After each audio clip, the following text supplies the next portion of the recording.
Napaungol si Lola Lucy nang diinan ni Ronaldin ang ibabang bahagi ng bulugod nito. "Must you really do that?" Bulalas nito. "It hurts too much." "Lola, no pain, no gain. A little tiis-tiis lang at matatapos na." "Teka, narinig niyo na ba ang latest?" "Sinong showbiz love team na naman ba ang pag-uusapan natin?"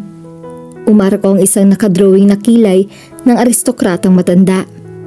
"Kayo naman, may kinalaman sa bansa ng esosyetiko, no?" Habang abala ang bibig niya, ay abala rin ang mga kamay niya sa paghagod, pagdiin at pagpitpit sa mga kalamnan ng matanda.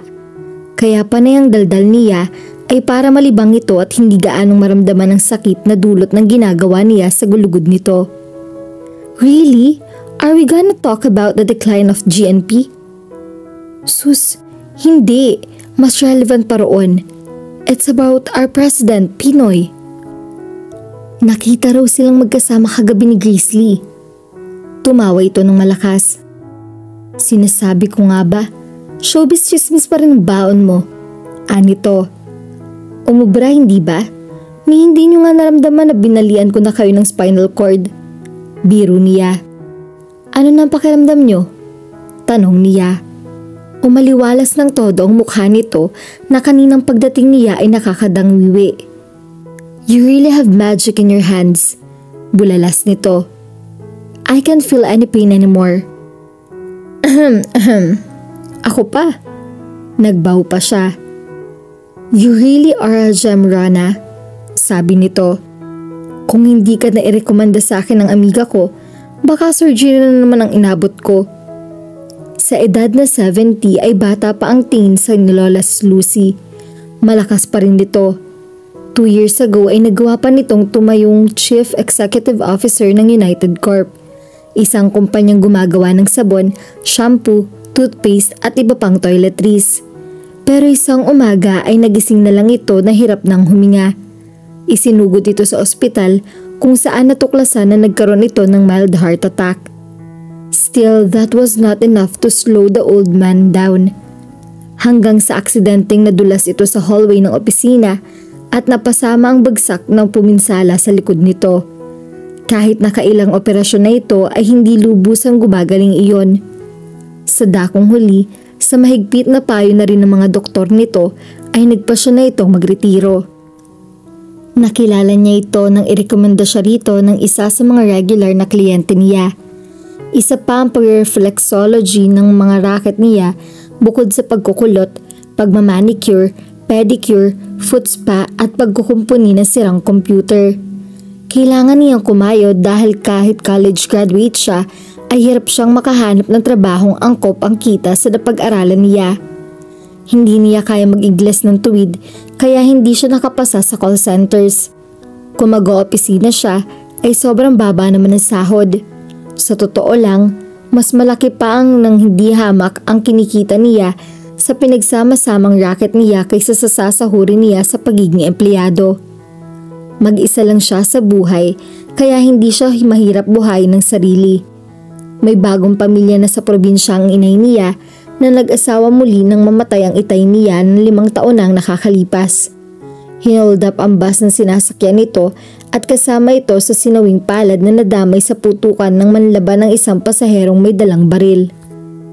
Nakatira siya sa paupahang apartment ng isang malayong kamag-anak. Maliit lang iyon at lumang-luma na, pero dahil mula lang ang renta ay pinagtsatsagaan na rin niya. Lahat ng sobra sa kinikita niya, kakarampot man iyon ay inilalagak niya sa bangko para balang araw ay makapagpatayo siya ng kanyang maliit na negosyo. Nakakatuwa raw siyang tao kaya ang mga nagsaserbisyohan niya karamihan ay nagiging regular na kliyente na niya. Kasama na roon si Lola Lucy. Isang beses kada linggo kung serbisyuhan niya ito. Mas madalas kapag nakakaramdam ito ng pananakit ng likod. Magaan naman ang loob niya rito dahil bukod sa galante itong mangtip, masaya rin itong kausap. Mayaman ito. Malaki ang kumpanya dati na pinamumunuan nito at ang mga sasakyang nasilip na niya sa garahe ng bahay nito. Mga Porsche BMW at mga SUV. Sa Sa kabila niyon, kahit kaunting pagmamaliit sa mga ordinaryong mortal na kagaya niya ay wala siyang mabanaag dito. Kahit sa mga kasambahay ay magandang trato nito. Oo nga, ikaw pa. Nakangiting pagsang-ayon ni Lola Lucy. That's why I'm so glad I met you. Or maybe it was destined to happen, right? Tama, masigasig na pagsang-ayon niya. Sabi nga nila, everything happens for a reason. Kailan lang ay nagsimula siyang dumalo sa meetings ng isang grupo na ang pag-iinteresan ay iyong mga kinalaman sa extrasensory perception. Nakita lang niya sa internet ang tungkol sa grupo at nakahiyayat siyang dumalo.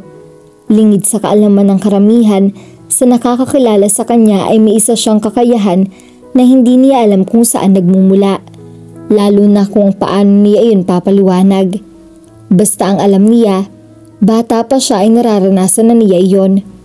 Basta na lang may sumusulpot ng mga imahe sa isipan niya na may kinalaman sa mangyayari sa hinaharap. Later on, that thing would happen in real life. Nakikita niya ang pag-hold up sa itay niya, pati nga ang muling pag-aasawa ng inay niya. Kamakailan lang, dahil sa payo niya sa pinsan niya na huwag munang magpunta sa Japan, ay hindi ito nakasama sa mga naging biktima ng napakalakas na lindol doon. Ang mismong tutuluyan kasi nito ay nasa lugar na na-wash out ng mga pinaminsalang tsunami.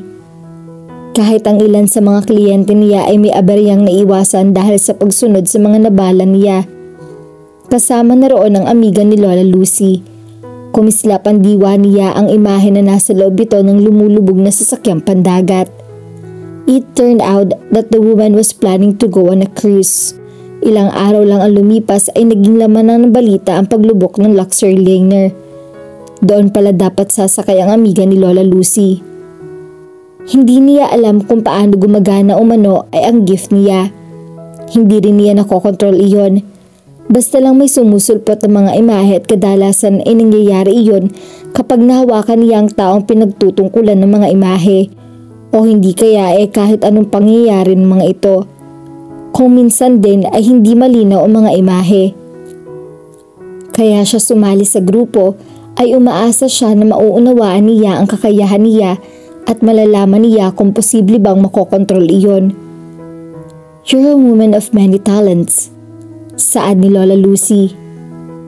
Hindi naman po many, iilan lang. Iyong iba, hindi ko pa feel.